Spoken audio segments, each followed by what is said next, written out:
listos para rendirle culto a nuestro Dios Todopoderoso. Estamos aquí, algunos hermanos, presencialmente, gracias a Dios que podemos hacerlo, y tú desde tu hogar estás uniéndote a este culto. Hoy es 4 de julio, gracias a Dios. Estamos aquí por gracia y misericordia del Señor, estamos aquí sanos, ¿verdad? Estamos aquí porque Dios ha sido bueno con nosotros, y pues te mandamos un saludo también a los que se están conectando en este momento o lo harán más tarde viendo la repetición de este culto. Así que estamos aquí en Unifam Campanario desde el municipio de Atizapán, Estado de México, y te damos una cordial bienvenida. Si es la primera vez que te conectas, queremos decirte que te amamos en el nombre del Señor. Mi nombre es Juan Jesús Ramírez, pastor de esta iglesia, y nos sentimos muy, muy privilegiados de poder estar rindiéndole culto a nuestro Señor y transmitiéndolo en línea para aquellos que están lejos o que tienen todavía una imposibilidad de estar en este templo. Así es que reciban un hermoso y caluroso saludo de nuestra parte. Así que pues hoy nos reunimos como un solo cuerpo. Cristo es nuestra cabeza y estamos aquí para darle honra, gloria, honor y alabanza a nuestro Dios. Dice la palabra del Señor en Deuteronomio: si obedeces al Señor tu Dios, recibirás las siguientes bendiciones. Tus ciudades y tus campos serán benditos. Tus hijos y tus cosechas serán benditos. Las crías de tus rebaños y manadas serán benditas. Tus canastas de fruta y tus paneras serán benditas. Vayas donde vayas y en todo lo que hagas serás bendito. Amén. Hemos sido bendecidos por Dios. Somos benditos, ¿verdad? Por el Señor. Así que vamos a rendirle culto a nuestro Dios, primeramente dando a Él las gracias a través de una oración. Poderoso Padre y Señor nuestro, te damos gracias, Señor, por esta ciudad en donde tú nos has colocado, donde tú nos has traído. Te damos gracias por las bendiciones que tú has dejado caer a esta ciudad, a este país, a esta colonia, Señor, a nuestras casas. Te damos gracias, Señor, por nuestros hijos, por nuestros nietos, por todo lo que significa, Señor, nuestra vida económica, a través de los negocios, a través del empleo, Señor. Gracias por bendecirlo. Gracias, Señor, por la provisión que das a nuestra familia. Gracias por los alimentos que tú provees día a día, que podemos disfrutar en compañía de nuestros hijos, de nuestros familiares. Gracias, Señor, porque nuestras paneras están rebosantes. Gracias, Señor, porque donde quiera que estemos, donde quiera que vayamos, Señor, tú dejas caer tu bendición. Y hoy, Señor, nos reunimos en tu nombre. Estamos aquí, Señor, unos en casa, otros en este templo, dándote gracias por todas estas bendiciones. Y la bendición de poder estar reunidos, celebrando, Señor, gozosos de estar aquí, sabiendo que tú estás llenando este lugar con tu Espíritu Santo. Señor, recibe esta alabanza que elevaremos hacia ti. Permite, Señor, que toda distracción sea quitada y que nos concentremos en lo que estamos haciendo el día de hoy, que es celebrando que somos tus hijos y tú eres nuestro Santo Padre. En el nombre poderoso de nuestro Señor Jesucristo, amén. Dice la palabra del Señor: unos cantaban alabanzas, otros respondían: den gracias al Señor porque Él es bueno, porque su amor por Israel es eterno. Y todo el pueblo gritaba de alegría y alababa al Señor, porque se había comenzado a reconstruir el templo del Señor. Aquí se ha comenzado a llenar el templo del Señor y empezamos nosotros a gritar con alegría alabanzas al Señor. Amén. Vamos a ponernos de pie Vamos a alabar al Señor todos juntos. Buenas tardes, hermanos, amigos, Dios les bendiga. Qué bendición estar aquí juntos, ¿verdad? Vamos a leer en Mateo 16, del 13 y en adelante. Dice así: viniendo Jesús a la región de Cesarea de Filipo, preguntó a sus discípulos, diciendo: ¿quién dicen los hombres que es el Hijo del Hombre? Ellos dijeron: unos, Juan el Bautista, otros, Elías, y otros, Jeremías o alguno de los profetas. Él les dijo: ¿y vosotros, quién decís que soy yo?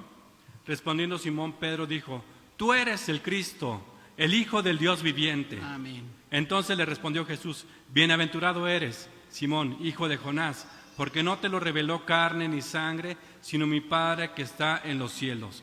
Así es que este es nuestra única razón para adorarle a nuestro Señor, a Jesús, sí. porque es el Hijo del Dios viviente, porque es nuestro Señor. Amén.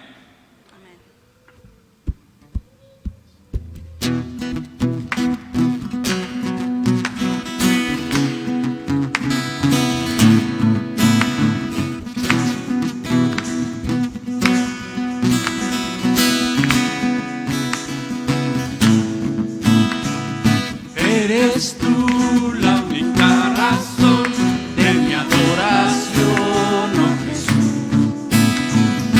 Eres tú la esperanza que anhelé tener, oh Jesús. Confío en ti, me has ayudado, tu salvación me has regalado. Hoy hay gozo en mi corazón, te alabaré,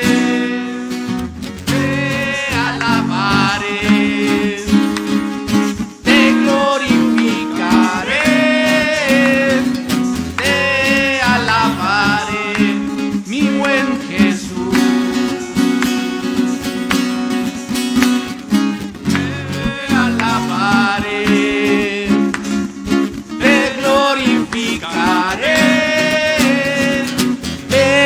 alabaré, mi buen Jesús.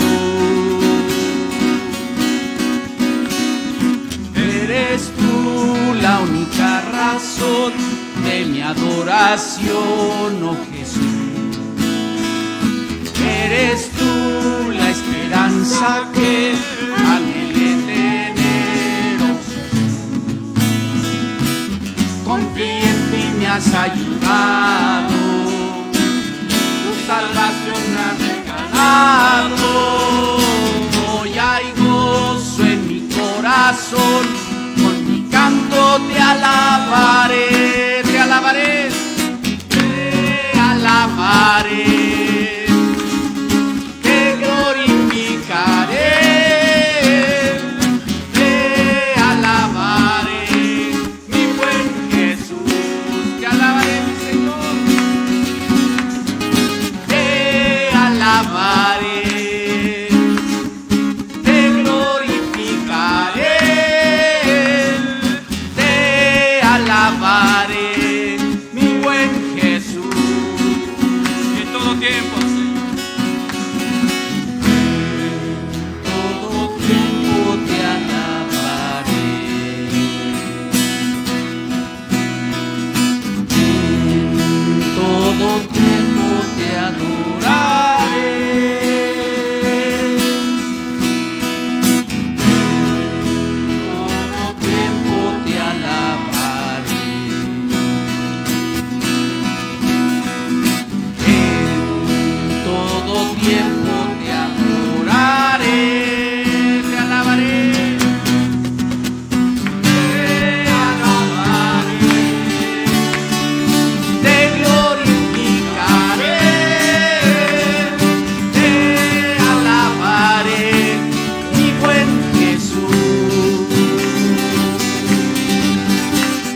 Dice el Salmo 92, verso 1: bueno es alabar al Señor.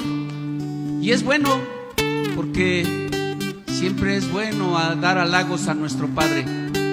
Se estrecha nuestra relación con Él y sabemos que tenemos una comunión íntima con su Hijo bendito. Vamos a cantar este canto. Es bueno alabar.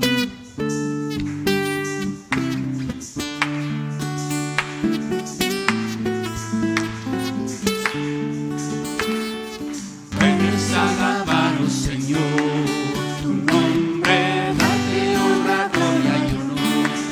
Por siempre bueno es alabarte, Jesús, y gozarme en tu poder.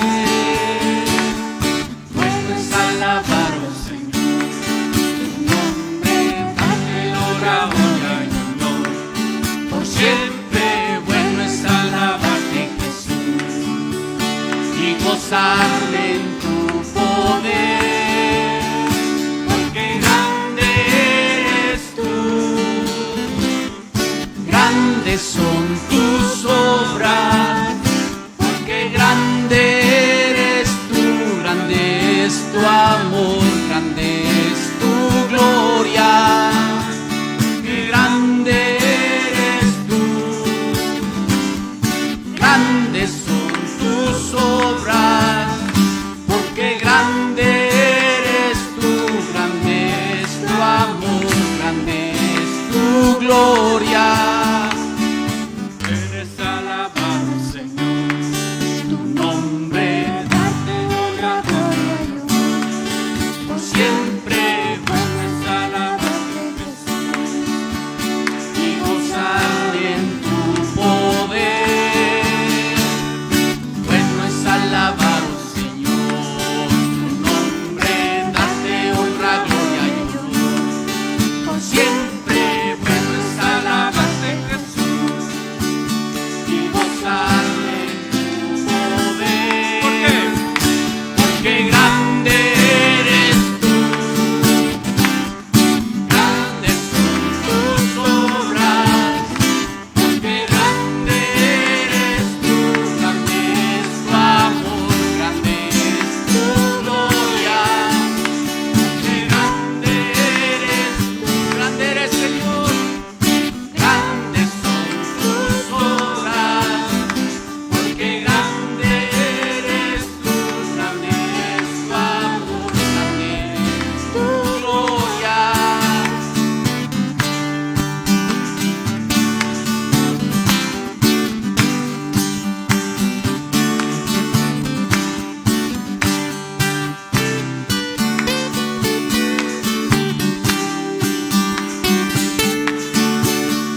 Porque grande eres tú, Tu nombre, date grandes gloria, son honra y tus honor. obras, Siempre porque bueno es grande alabarte, eres Jesús. tú, grande es tu amor, grande es tu gloria, grande es el Señor, Grande eres tú, Señor. grandes son tus obras, porque grande eres tú, grande es tu amor, grande es tu gloria, porque grande eres tú, grandes son tus obras, porque grande eres tú, grande es tu amor, grande es tu gloria. Alabarte, Señor.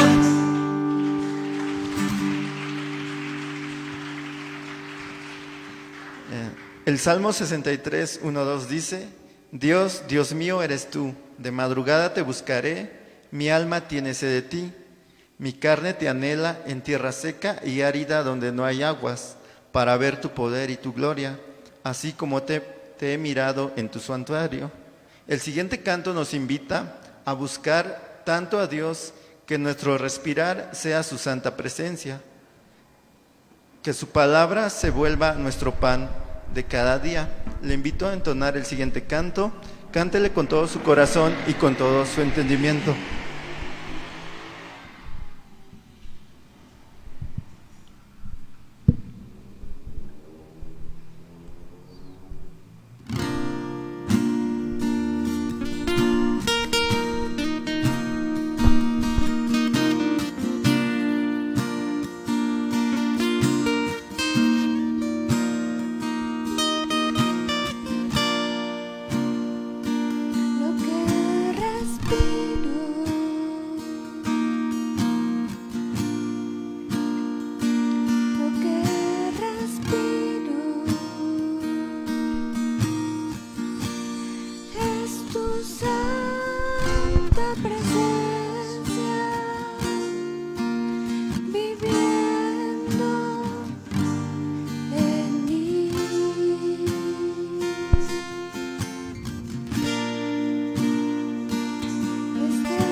desesperado por ti.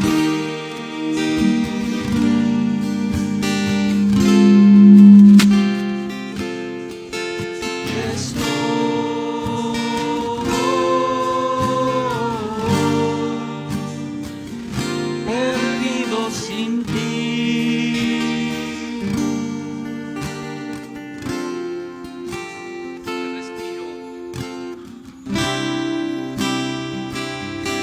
Que respiro.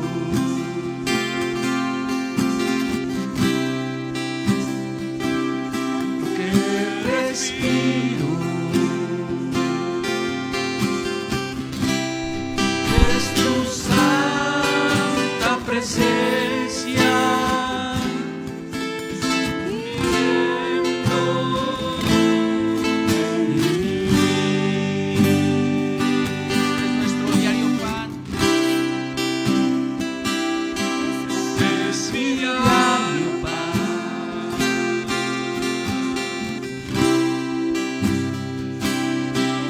Es mi diario pan. Tu palabra viva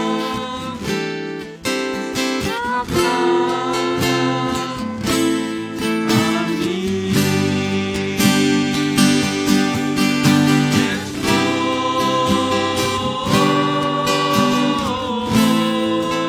Estoy desesperado por ti.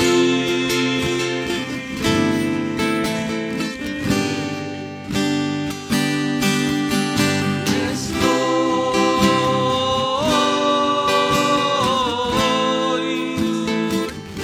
perdido sin ti.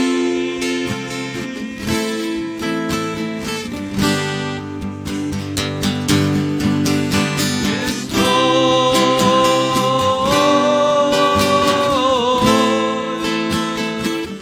desesperado por ti, Señor.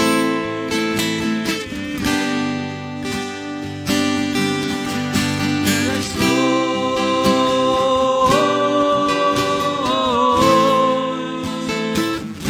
perdido sin ti.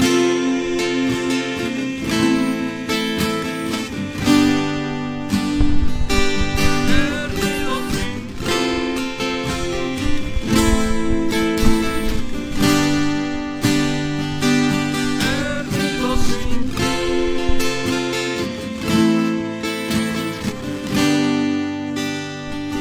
sin que respiro. Es tu santa presencia viviendo en mí.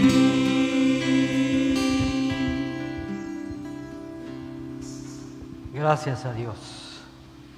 Podemos disfrutar de esa divina presencia del Señor aquí en nuestros corazones y en todo lugar donde nosotros vayamos.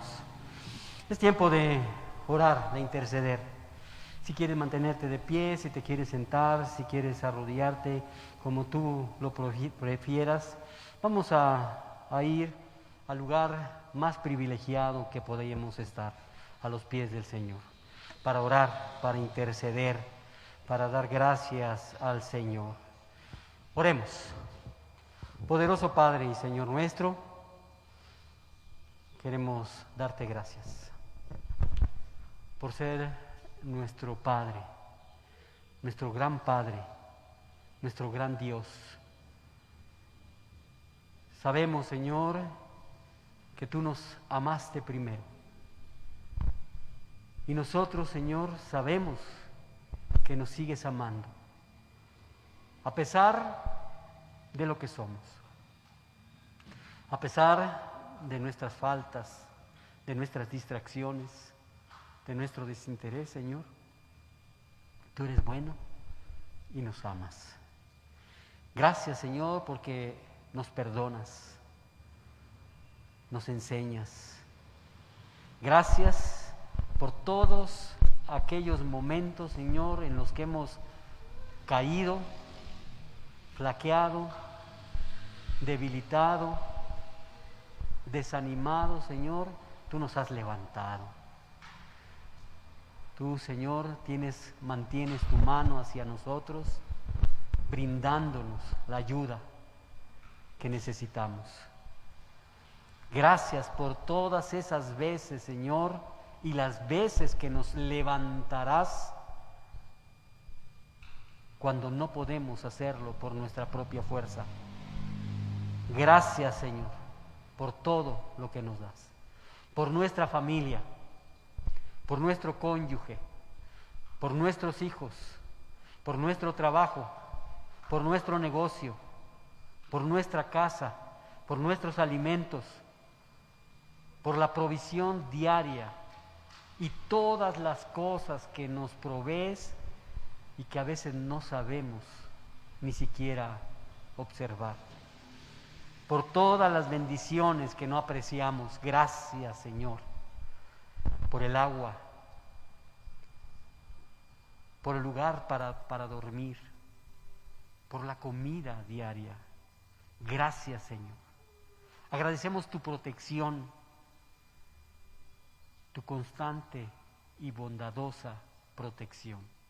Gracias, poderoso Señor. Nos has reunido tú. Estamos aquí por ti, porque tú, Señor, eres el centro de nuestra vida. Creemos en ti, en tu Hijo Jesucristo y tu Espíritu Santo obrando en nuestras vidas, y te damos gracias. Gracias por este lugar, este templo que nos reúne, que nos permite reunirnos, Señor, y poder juntos, Señor, como un solo cuerpo, con una sola voz, con una misma fe, adorarte, alabarte, Señor. Gracias, gracias, Señor. Ponemos delante de ti, Señor, cada una de nuestras necesidades. Tú las conoces mucho antes de que nosotros las pronunciemos. Pedimos por el varón, esa cabeza de familia que tú has diseñado, que tú has dado, Señor. Gracias por ese varón que tiene por cabeza a tu Hijo Jesucristo.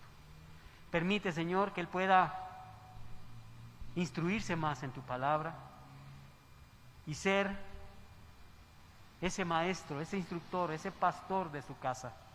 Permite, Señor, que al estudiar tu palabra él la pueda transmitir a sus hijos, a su esposa. Bendícelo, Señor, en el estudio, en el devocional diario, en la oración constante a ti. Instrúyelo, Señor. Y que esa mujer que tú le has dado como pareja pueda trabajar con él fuertemente, Señor, para formar una familia de acuerdo a lo que tú tienes en tu corazón. Permite, Señor, que estas familias unidas a tu Hijo Jesucristo sean el ejemplo de las familias para aquellos que todavía no te conocen. Permite que los hijos, Señor, aprendan y ejerzan el honrar a su padre y a su madre.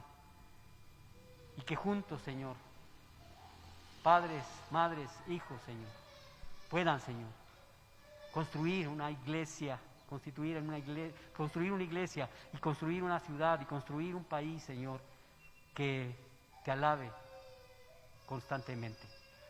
Pedimos, Señor, por esta tu iglesia, Unifam Campanario, que seas tú, Señor, el que la siga edificando, levantando. Te damos gracias por cada miembro de esta tu iglesia.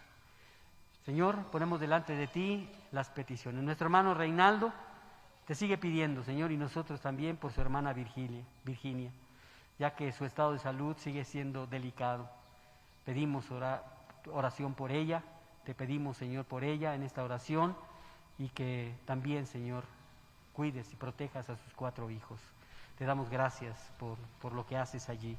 También nos unimos a la oración de nuestro hermano Armando Martínez, que pide por su familia, por sus hijos, por su madre, por sus hermanos y toda su familia, que haya en ellos salud, fortaleza, prosperidad. Y pedimos por la salud de su amigo Daniel, Sánalo, Dios mío, lo ponemos delante de ti. También a nuestro hermano José González, te da gracias por todo lo recibido. Malú Ramírez pide por su salud y por su familia, Señor, que ellos te reconozcan como su Dios. Eliseo Aguilar te da gracias por la vida y la salud y la provisión con que bendices a su familia y a él mismo.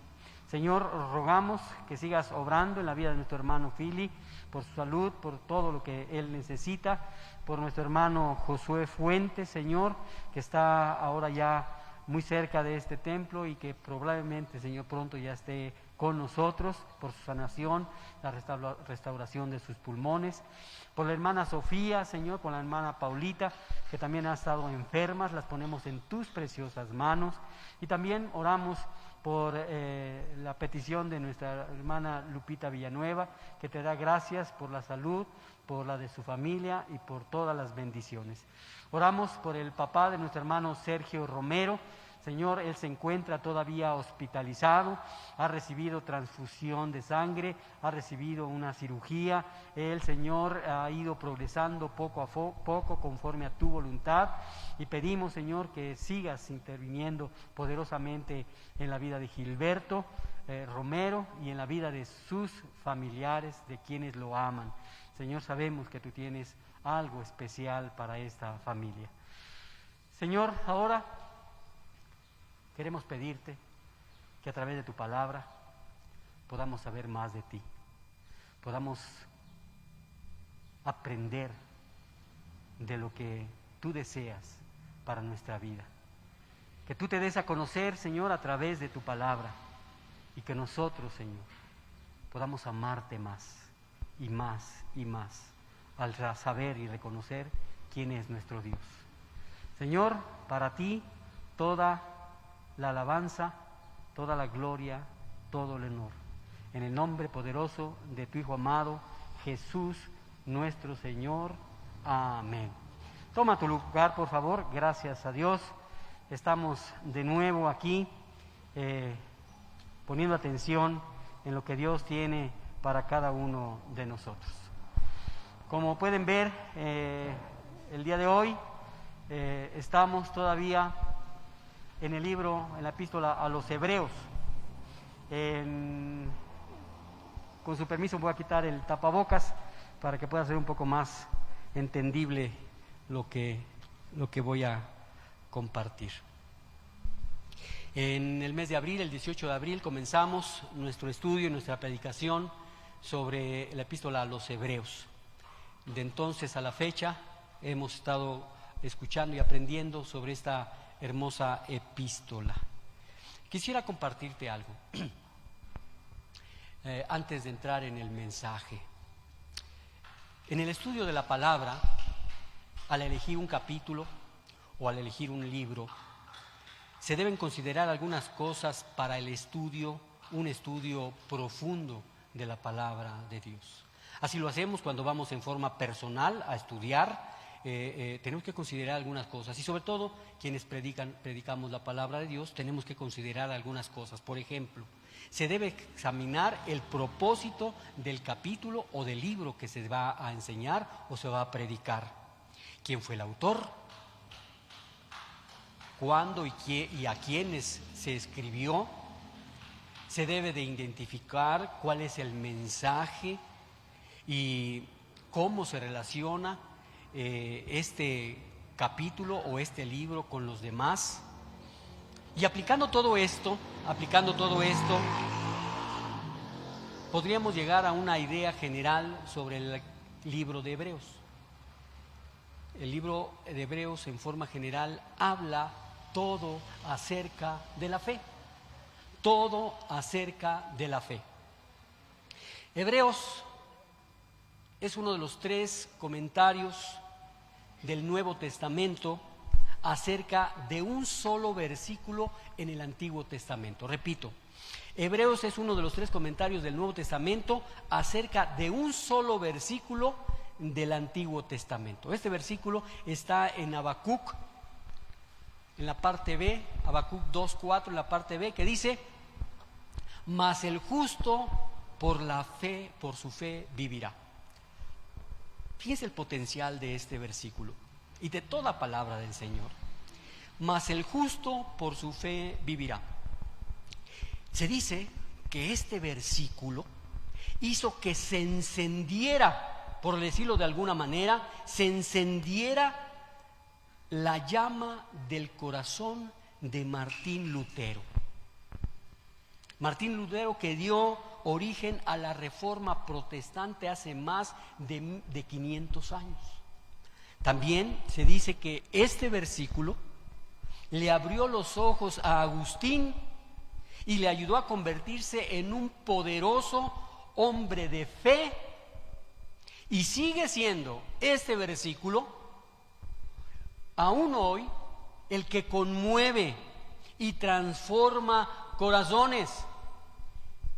Mas el justo por su fe vivirá.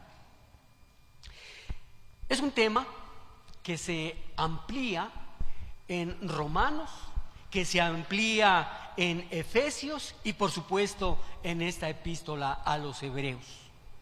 Cada una de estas epístolas enfatiza un aspecto diferente a esa misma declaración, mas el justo por su fe vivirá. El libro de Hebreos nos enseña de qué manera podemos vivir una vida como personas ya justificadas. Escucha, amada iglesia, la fe se deriva de su objetivo. La fe se deriva de su objetivo. Y si no entendemos bien, va a generar mucha confusión. Y déjame te explico. De nuevo, nuestra fe se deriva de su objetivo. Se puede llegar a escuchar frecuentemente, yo lo he escuchado, no me acuerdo haberlo dicho, pero sí lo he escuchado. Dice, si tan solo tuviera suficiente fe, podría hacer esto, podría hacer tal cosa, esto y lo otro y muchas cosas. ¿Qué es lo que se dice? Si tan solo tuviera suficiente fe. ¿Qué entenderíamos por eso? Pareciera que ven la fe como si fuera un producto que se puede ir a comprar por kilos. ¿Me da un kilo más de fe para acumularlo a la fe que yo tengo? ¿Verdad? Cuando no entendemos que la fe se deriva de su objetivo, entonces no lo veamos como algo que podemos ir a comprar y que podemos acumular y que por esa razón podríamos hacer cosas maravillosas para Dios. Y lo digo por la siguiente manera. La cantidad de fe no es tan importante.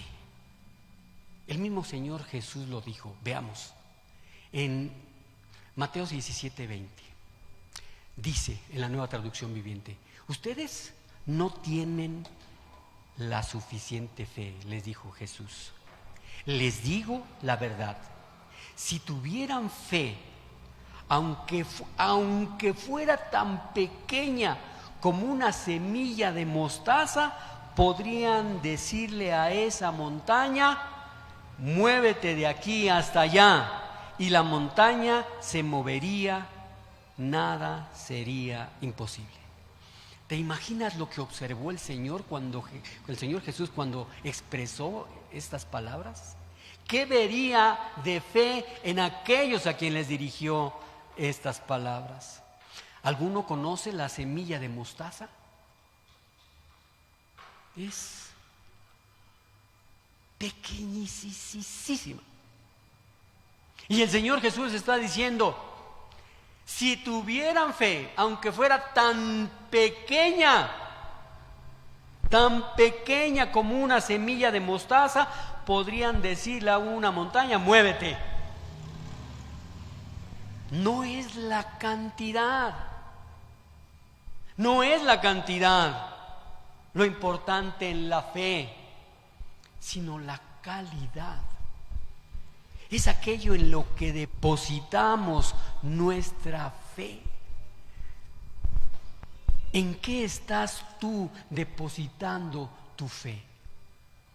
Muchos te observan, sobre todo cuando tú has dicho, yo soy cristiano. Te observan. ¿Cómo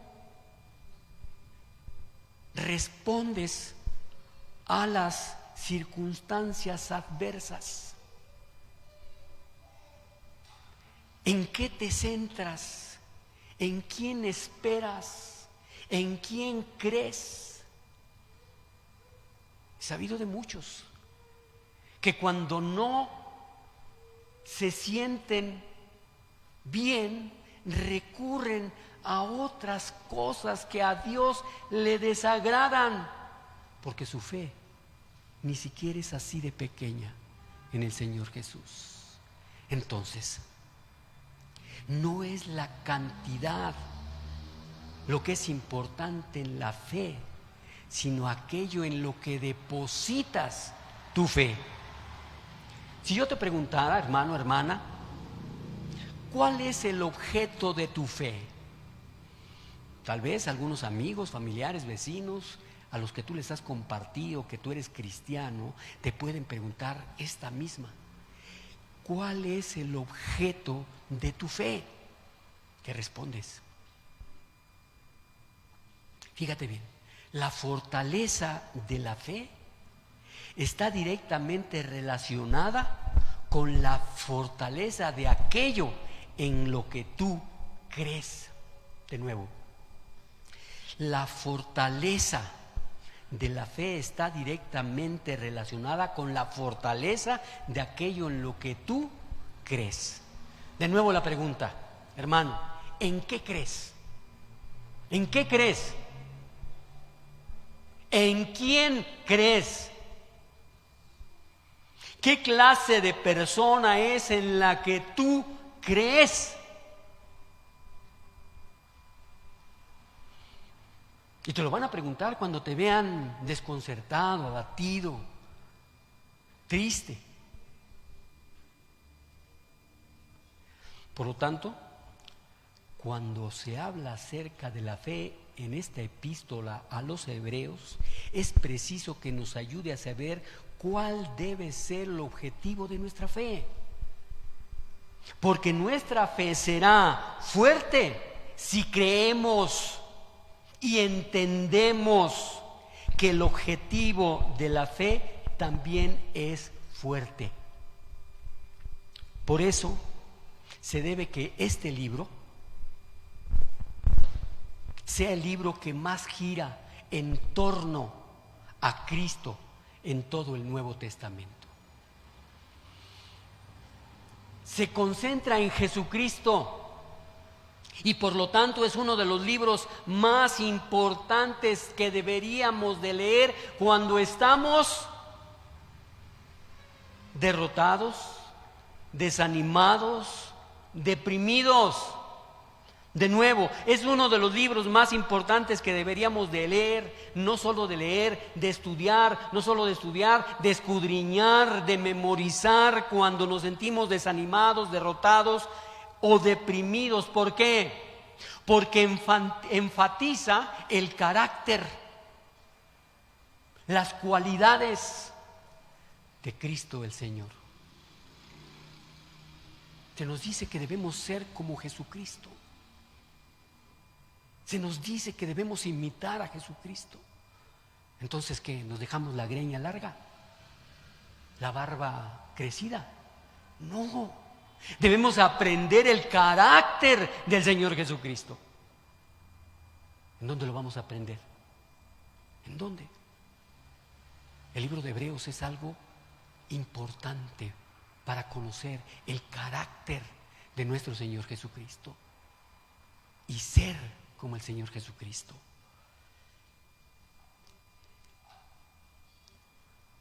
Si vemos al Señor Jesucristo, si lo estudiamos, si lo vemos tal y como Él es, no podemos evitar tener una fe fuerte. Déjame te platico de un relato acerca de un hombre que acababa de convertirse a Cristo, como tú y yo alguna vez. Este hombre apenas había convertido a Cristo y estaba experimentando algunas de las dificultades que se enfrentan cuando recién nos convertimos.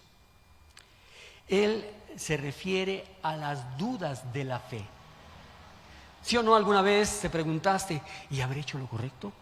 ¿Y estaré bien? ¿Y fui a meterme en algo correcto? Dudas de la fe por tu apenas conversión a Cristo. Y este hombre estaba en esa situación. Tenía dudas sobre la fe. Y se preguntaba a sí mismo si era realmente un creyente genuino.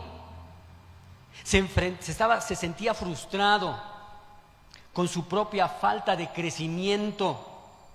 Se sentía que se hallaba en una situación en la que ya no podía continuar y que no podía seguir viviendo como un cristiano genuino. Fue un culto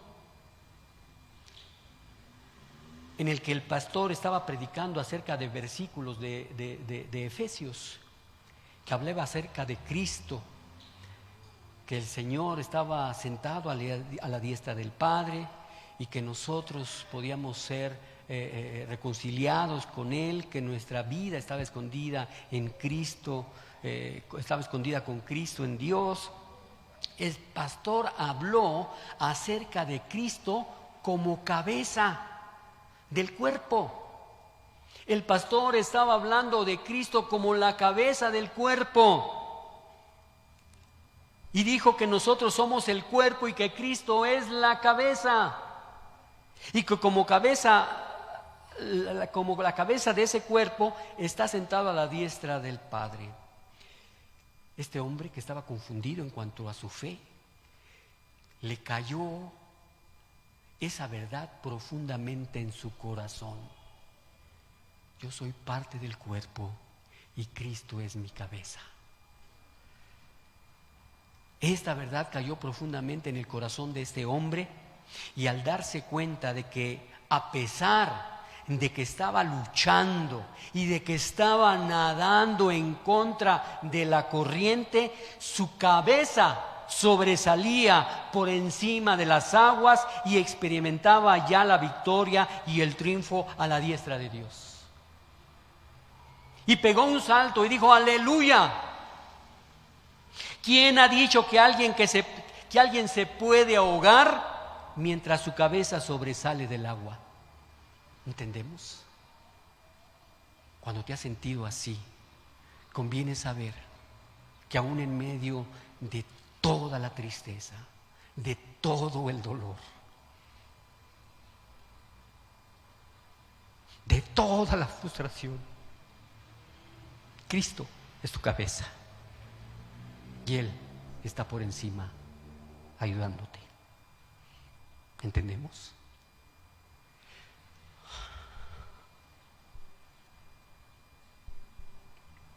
Eso es lo que nos debería de hacer sentir Hebreos.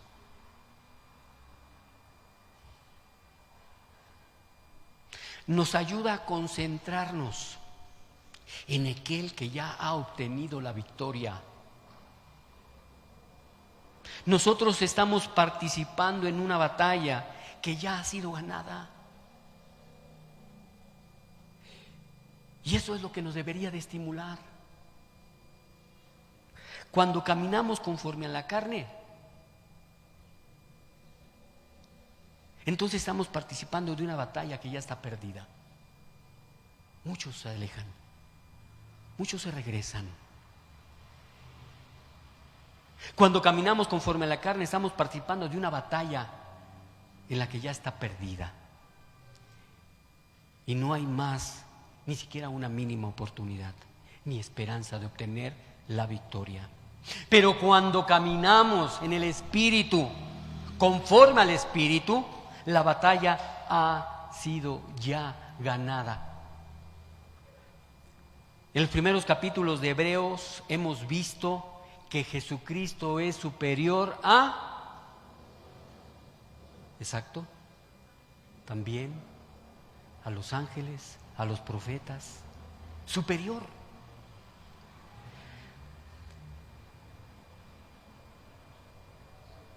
hemos visto la superioridad de nuestro Señor Jesucristo. Y en este capítulo, en el capítulo 3, entra en escena uno de los grandes personajes, de los más importantes del Antiguo Testamento. Es el escritor de los primeros 5 libros de la Biblia. Es el hombre que nació esclavo y fue criado como príncipe. Es el caudillo que sacó de la esclavitud a Israel de Egipto. Es el que recibió la ley divina de las manos del Creador. Seguramente ya sabes de quién estoy hablando. ¿De quién? De Moisés. Mira, la historia de Moisés, seguramente la conoces, pero si no la conoces te platico. La historia de Moisés empezó con una emocionante intervención divina. La nación de Israel ya había estado en Egipto por 400 años. Durante buena parte de ese tiempo había servido como esclavos a los egipcios. Al nacer el niño Moisés, estaba bajo una sentencia de muerte por un cruel edicto del rey diciendo que todo niño israelita varón tuvo que haber sido echado al río Nilo. Al río Nilo. Su madre obedeció ese edicto. Hizo una canasta para proteger al niño del agua y Dios hizo que pasara la hija del rey, que viera al niño y que tuviera compasión de él. Ella lo adoptó y lo crió en el palacio con los demás príncipes. ¡Qué hermosa historia! A los 40 años Moisés tomó una gran decisión. Quiso identificarse con su pueblo Israel. Aunque perdería para siempre los privilegios que había disfrutado en la corte del faraón.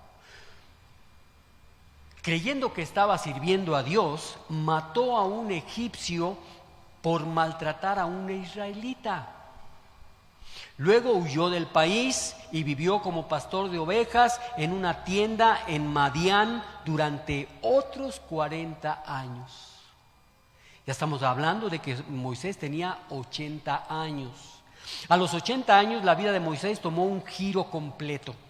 Dios se le apareció en un arbusto ardiendo y lo comisionó a regresar a Egipto y confrontar al faraón, y le prometió que por su mano rescataría a Israel de la esclavitud.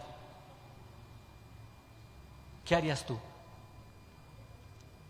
Al principio Moisés se negó a regresar a Egipto, pero Dios venció todas sus excusas y al final obedeció.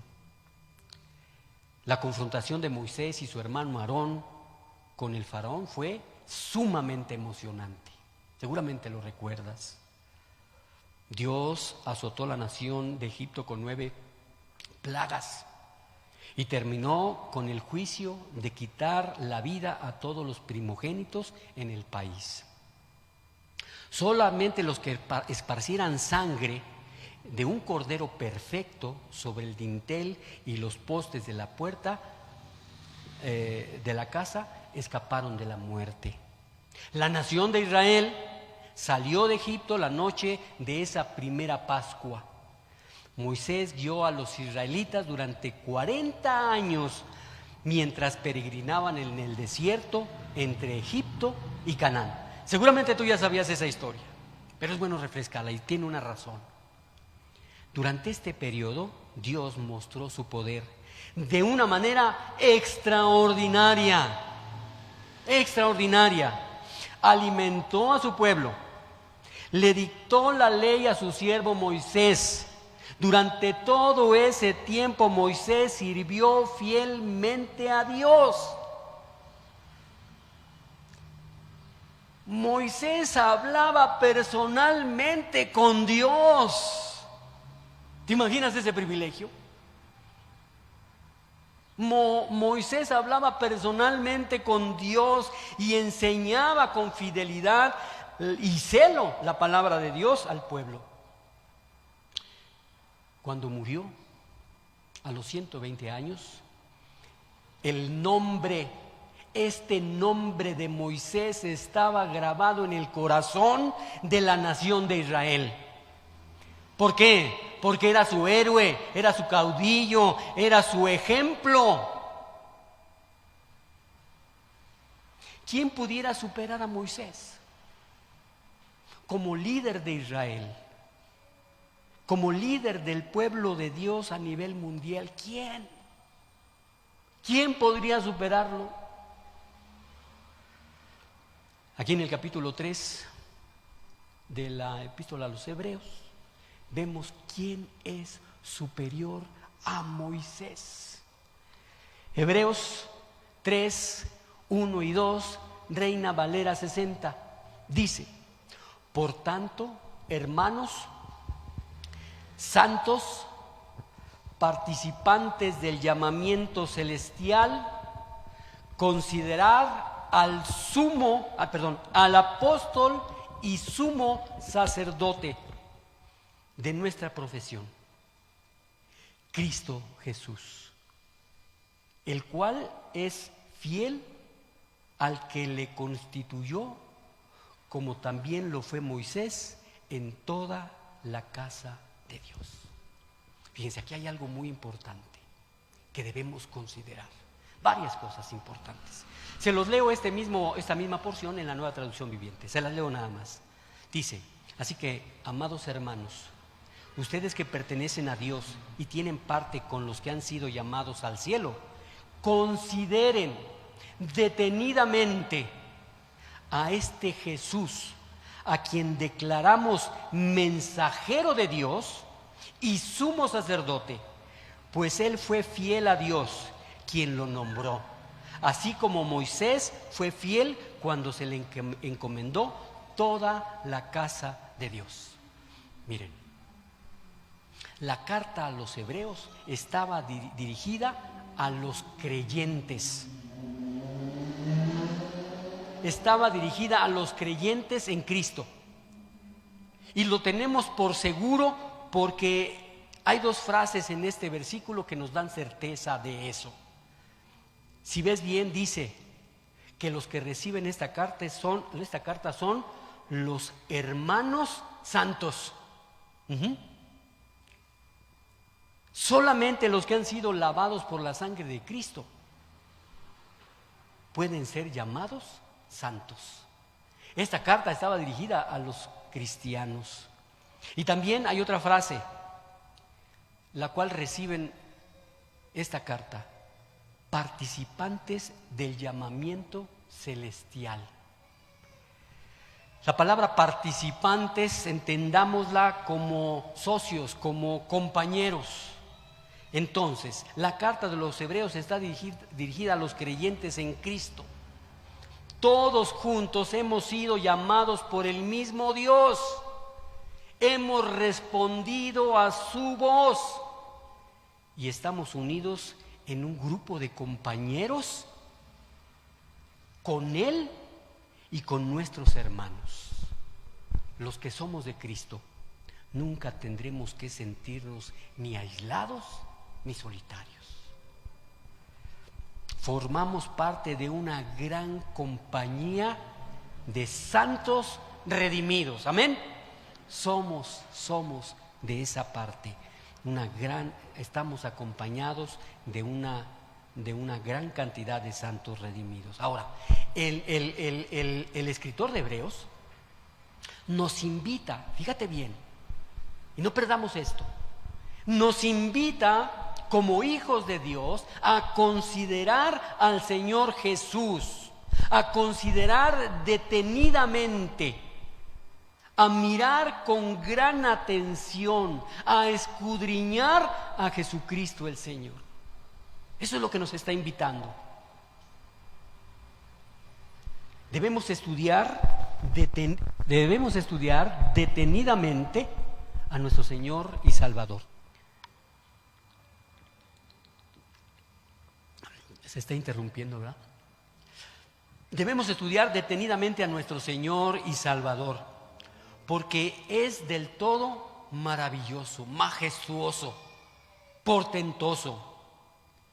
Entre más lo consideremos detenidamente, más nos vamos a enamorar de Él. Ayer me estaban enseñando un video, un TikTok, mis hijas, en donde un niño le pregunta a su papá, ¿cómo era? ¿Qué tan grande era Dios? ¿Qué tan grande es Dios? Algo así. Y el papá le dice, ¿ves ese tamaño del avión? Y entonces el avión iba muy lejos y el niño dice, uy, pues es muy pequeñito. Entonces el papá lo llevó al aeropuerto y le enseñó uno de los aviones más grandes. Y le dice, ¿y ahora cómo ves este avión? ¡Wow, papá! Es enorme, es extraordinario, es hermoso, no tiene defecto. Entre más de cerca miremos a Dios, más miremos o más miraremos su grandeza, su hermosura, su poder. Debemos estudiarlo detenidamente. Vemos que en este versículo de Hebreos 3, 1 y 2, hay dos calificativos, dos títulos al Señor Jesús. El primero vimos que es apóstol, ¿sí? Apóstol. Y es la única ocasión en la Biblia. ¿Está fallando? ¿Qué será? Van a cambiar de canal. Ya, ok, ya está listo. Apóstol. Es la única ocasión en la Biblia que el Señor Jesús se le llama apóstol. En varias ocasiones se nos dice que Él fue enviado por Dios. Apóstol quiere decir precisamente mensajero, embajador. El Señor Jesús fue un apóstol en el sentido que Dios Padre lo envió al mundo para revelar cómo es Dios y para proclamar su mensaje. Entonces el título que se le da a Jesús, el Señor, es de apóstol. Fíjense, Juan, el apóstol Juan repite muchas veces que el Señor Jesús fue enviado del Padre. Miremoslo, por ejemplo, en Juan 3:17, en donde en Juan 3:17 se dice que el Padre envió al Señor Jesús al mundo para salvarlo por medio de Él. En Juan 3:34 también dice que el Padre envió al Señor Jesús al mundo para comunicar el mensaje divino. Bueno, algo está fallando, perdón. Tampoco avanza Entonces, el apóstol Juan repite varias veces que el Señor Jesús fue enviado por el Padre. También en Juan 5:36 se dice que el Padre dio ciertas obras al Señor Jesús para hacer mientras estaba en el mundo, como enviado. Y también en Juan 17:3 dice que el Señor Jesús fue enviado al mundo para que conociéramos a Dios y así tener vida eterna. Entonces el título del Señor Jesús en este versículo es apóstol. El segundo es sumo sacerdote. Como apóstol, el Señor Jesús trajo el mensaje del Padre al mundo. Como sumo sacerdote, representa a los creyentes delante del Padre. Y los siguientes versículos hablan de las maneras en que el Señor Jesús nos representa delante del Padre. Miremos Primera de Juan 2:1 en la Nueva Traducción Viviente. Mis queridos hijos, les escribo estas cosas para que no pequen. Pero si alguno peca, tenemos un abogado que defiende nuestro caso ante el Padre. Es Jesucristo, el que es verdaderamente justo. Él es nuestro sumo sacerdote. ¿Por qué? Porque nos representa delante del Padre. Si alguno llegara a caer, a resbalar, a pecar, el Señor Jesús nos defiende delante del Padre. Y Romanos 8:34 también dice, en la Nueva Traducción Viviente, entonces, ¿quién nos condenará? Nadie, porque Cristo Jesús murió por nosotros y resucitó por nosotros, y está sentado en el lugar de honor a la derecha de Dios e intercediendo por nosotros. ¿Quién nos condenará? Nadie. Nadie nos puede condenar, porque el Señor Jesús ya murió por nosotros, derramó su sangre a nuestro favor y está a la diestra del Padre intercediendo por nosotros. Ahora bien, el autor de Hebreos escribió la carta con el propósito de ayudar a los creyentes, en ese entonces a los judíos, a resistir la tentación de volver al judaísmo. El autor de Hebreos escribió esta carta a los creyentes actuales para ayudarlos a resistir, a volver a las creencias falsas. Que nuestra fe esté fundada en Jesucristo el Señor. Porque cuando no es así, en problemas, en situaciones de descontrol, se recurre a las creencias falsas. Se van y se hacen limpias, se van y se compran amuletos, se van y se prenden veladoras.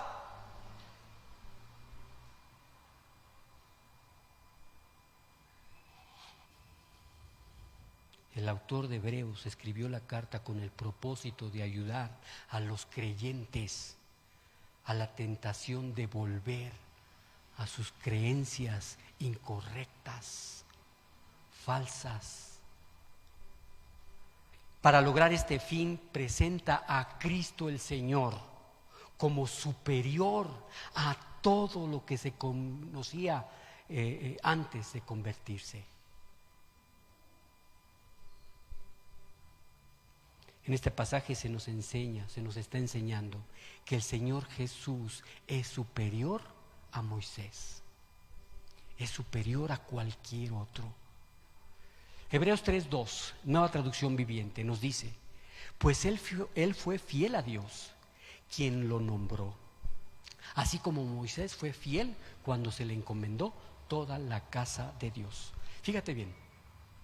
Aquí llama la atención la fidelidad del Señor Jesús y la fidelidad de Moisés. Tanto Moisés como el Señor Jesús cumplieron fielmente la obra que Dios les dio. Y vamos a comparar, fíjate bien, vamos a comparar el ministerio de Moisés con el ministerio de Jesús, del Señor Jesús. Fíjate, Moisés intercedió por Israel. Así lo podemos ver en Éxodo 32 del 11 al 14. Moisés intercedió por Israel. El Señor Jesús intercede perpetuamente por los que confían en Él. Una gran diferencia. Moisés recibió la ley y la entregó a la nación. El Señor Jesús compartió con sus discípulos todo el mensaje que el Padre le había dado. ¿Notamos la diferencia? Moisés alimentó a Israel por 40 años con el maná que Dios proveyó. El Señor Jesús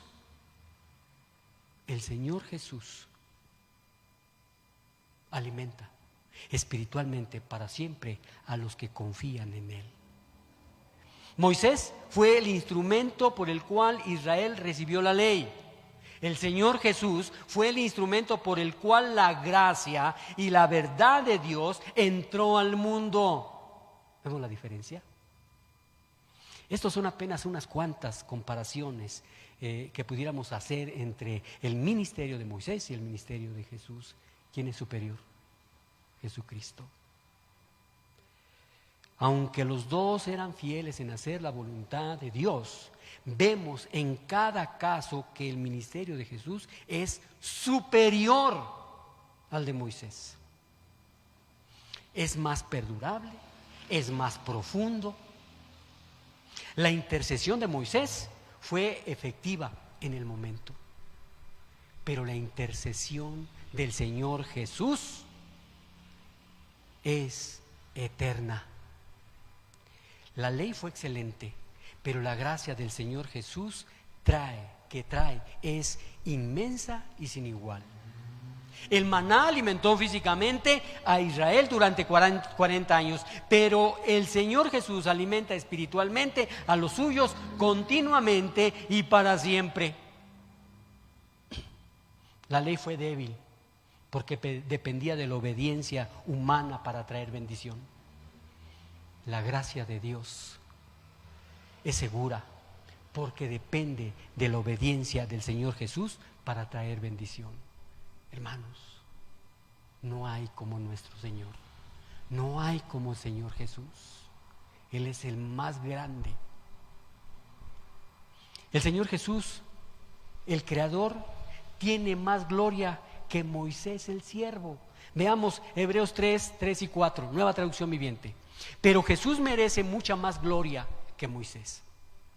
Así como el que construye una casa merece más elogio que la casa misma.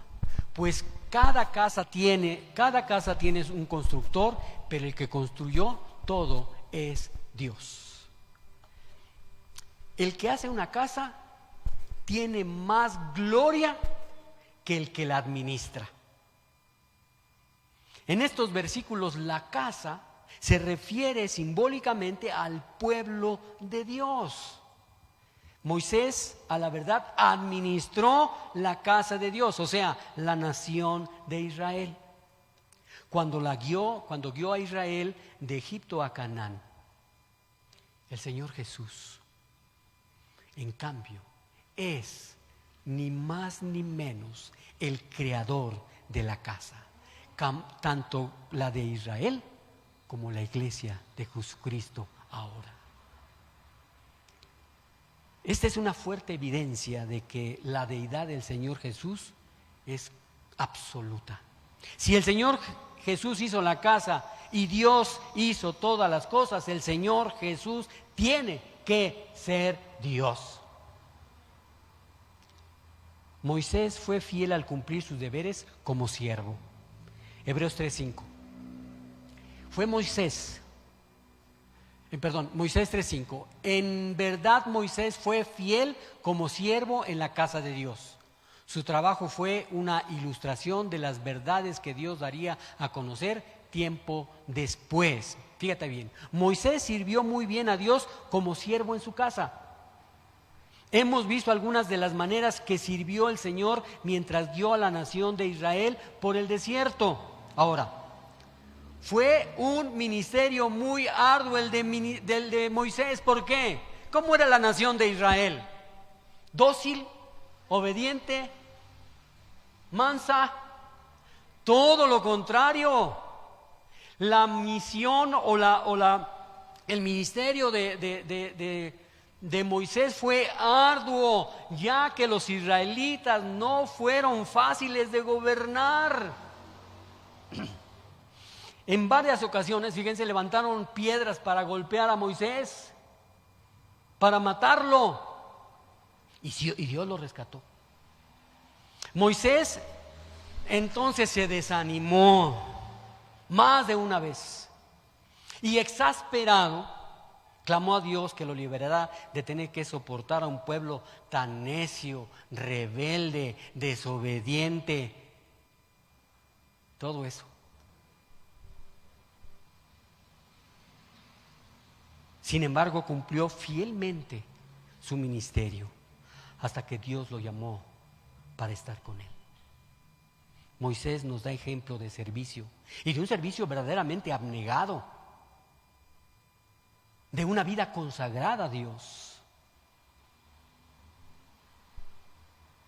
Cometió errores, sí, cometió errores, pero estos no cambiaron en nada el enfoque de su vida y de su amor por Dios.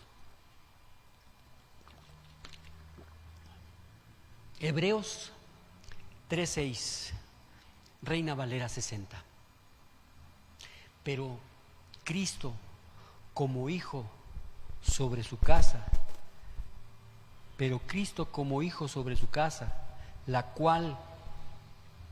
a la cual casa somos nosotros, si retenemos, fíjate bien, si retenemos firme hasta el fin la confianza y el gloriarnos en la esperanza.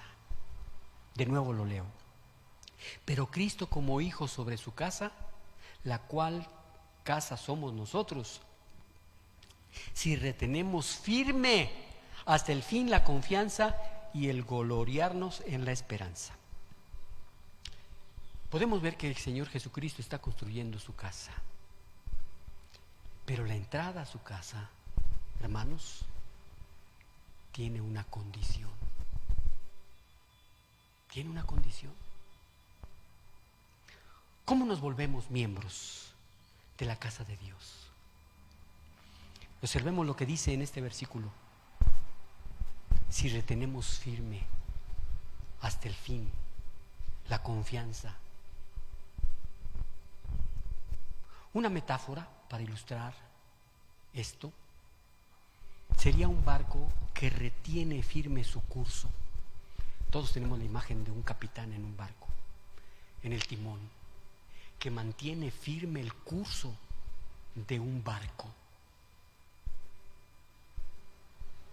A pesar de las turbulencias, a pesar de las tormentas, debemos observar que el barco se retiene firme hasta llegar al fin.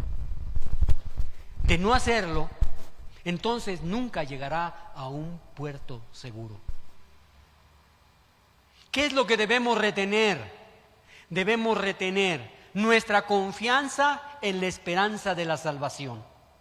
Debemos creer con fuerza, creer al punto de la máxima confianza en que la promesa del cielo y la vida eterna es una realidad, es cierta. Debemos retener firme nuestra esperanza gloriosa de salvación, retenerla firme con la máxima confianza, porque nuestra fe está en Cristo. ¿Qué es lo que debemos retener? Nuestro gozo en la esperanza de la salvación, la gloriosa esperanza de vivir, fíjate bien, de vivir para siempre.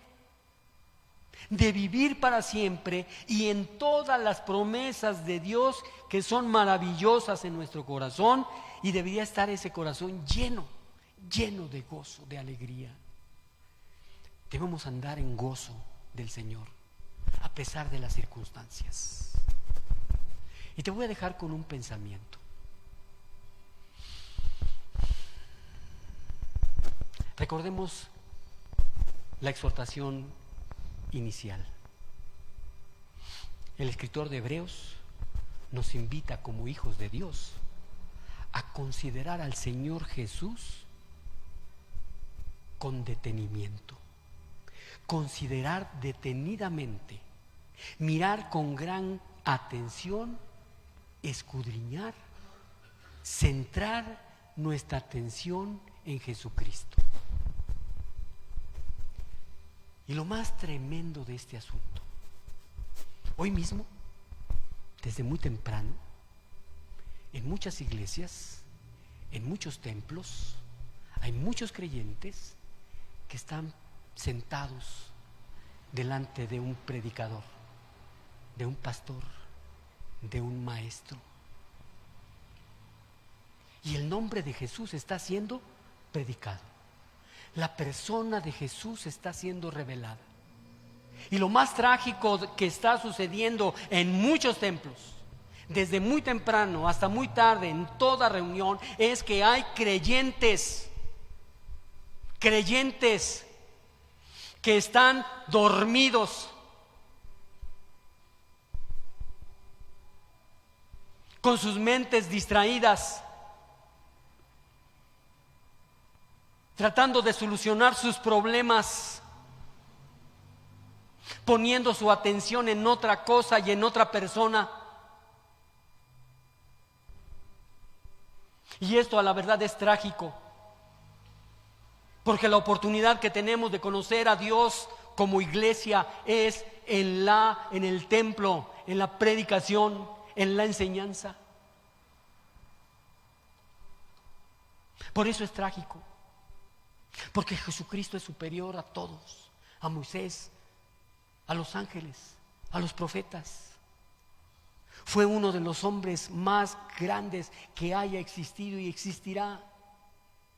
Y nosotros, distraídos, no poniendo atención, mirando detenidamente a Jesucristo. Porque Jesucristo es el que se merece nuestra atención. Se merece nuestra atención. Él es digno de toda nuestra atención. De hecho, a menos que retengamos firme la esperanza de su salvación, nunca entraremos a la casa de Dios. Porque estaremos distraídos, estaremos dormidos, estaremos pensando en otras cosas. Y Jesús, bien, gracias. Centrar nuestra atención en Él y retener firme la salvación es la única manera de ser admitidos en la casa de Dios. Te dejo con 5 versículos. Mateo 10:22, Nueva Traducción Viviente.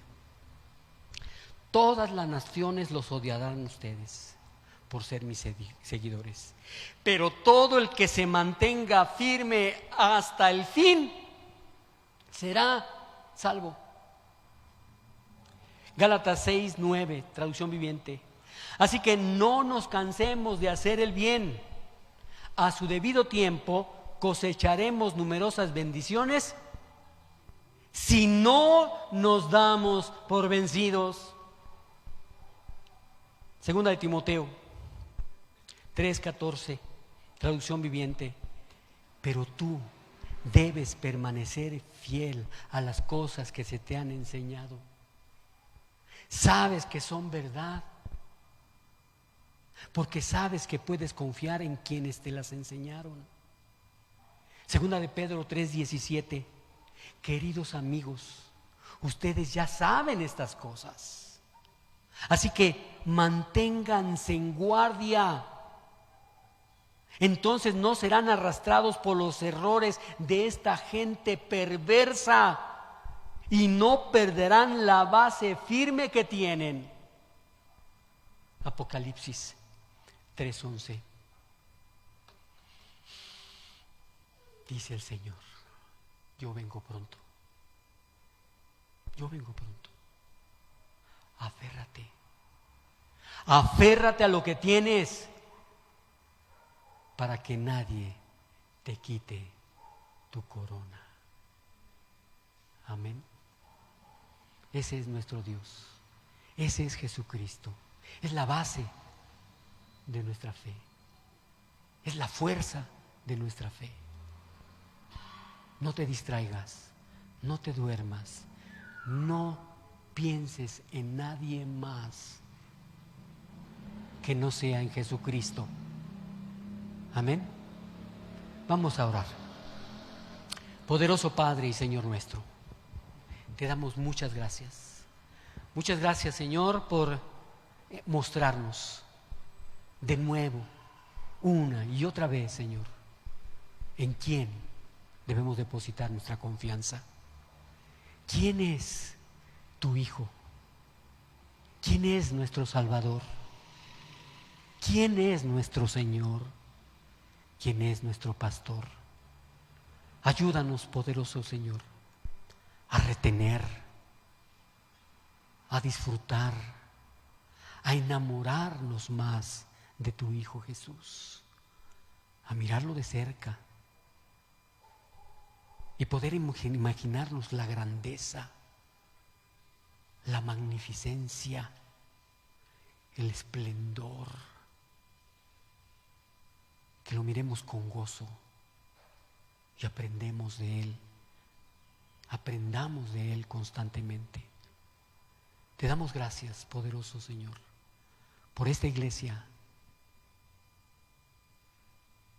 que quiere seguir estudiando tu palabra, que quiere seguir en comunión contigo para ir y cumplir la gran comisión,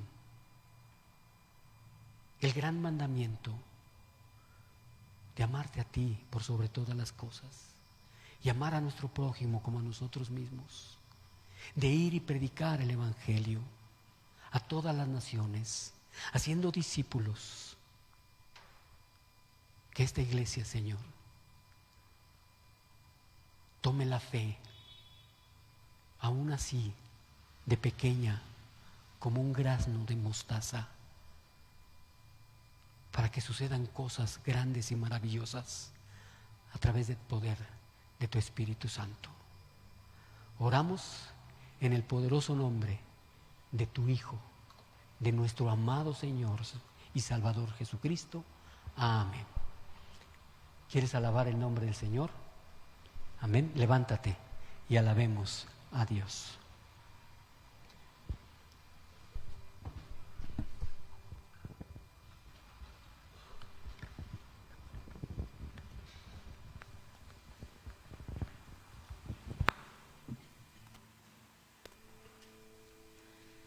Hermanos, en Isaías 25, el versículo número 1, dice: Jehová, tú eres mi Dios, te exaltaré, alabaré tu nombre, porque has hecho maravillas. Tus consejos antiguos son verdad y firmeza. A Él alabémosle con todo el corazón y con todo nuestro gozo.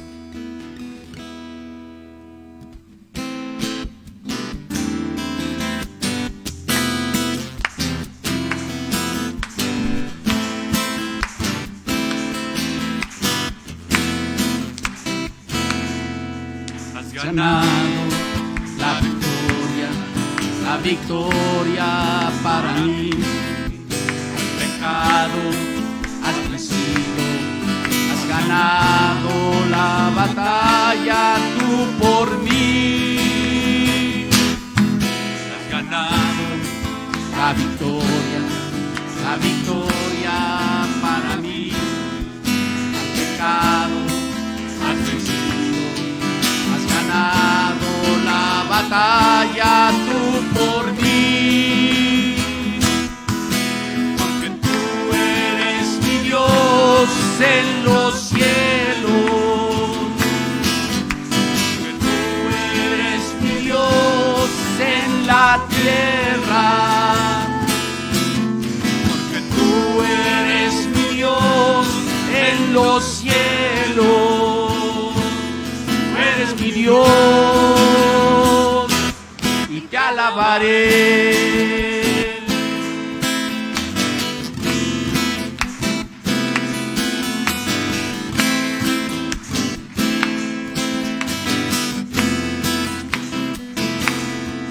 Has ganado la victoria para mí.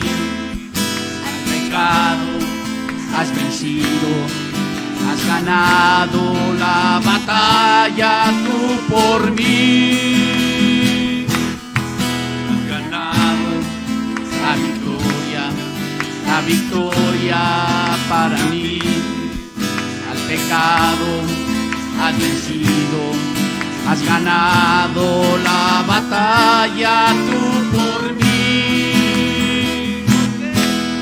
Porque tú eres mi Dios en los cielos,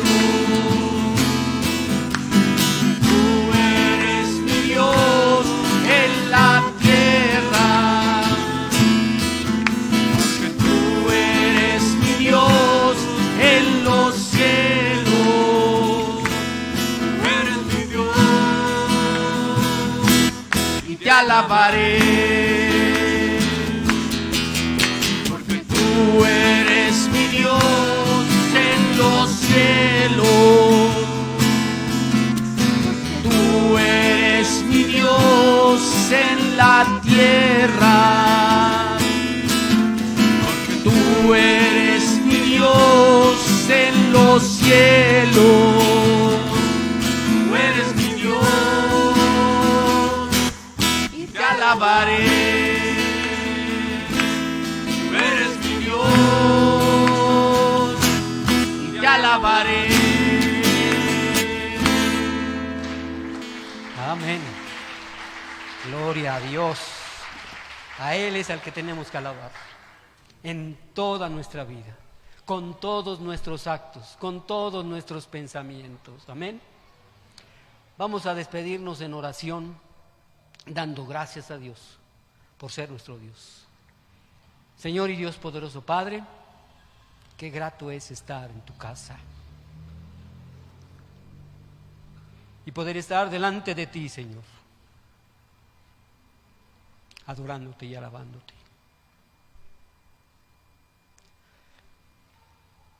No hay nada que se pueda comparar cuando tu pueblo se reúne. Y en una sola voz, Señor, hay cantos de júbilo y de alabanza por lo que tú eres.